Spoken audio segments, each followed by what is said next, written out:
గురుభ్యో నమః. ముందుగా కోవెల దర్శిని ఛానల్ ప్రేక్షకులకు వినాయక చతుర్థి శుభాకాంక్షలు.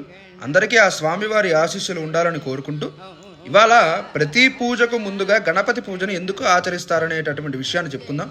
దీనికి గణేష పురాణంలో ఒక కథనం ఉన్నది. వ్యాసుల వారు పురాణాలు మరియు వేదములను విభజిస్తున్న సమయంలో ఉన్నట్లుండి తన ప్రతిభను కోల్పోయి నిర్వీర్యముగా ఉండి ఏమీ చేయలేని పరిస్థితిలో ఉండిపోయారు. ఇలా ఎందుకు జరుగుతుందో అర్థం కాక వ్యాసుల వారు సత్యలోకములో ఉన్న బ్రహ్మగారిని కలిసి తన బాధను వివరించుకున్నారు. అప్పుడు బ్రహ్మగారు వ్యాసుల వారిని ఆశీర్వదించి ఏదైనా పని మొదలు పెట్టే ముందు దాని సాధక బాధకాలను ఆలోచించి మొదలు పెట్టాలి అని చెప్పారు.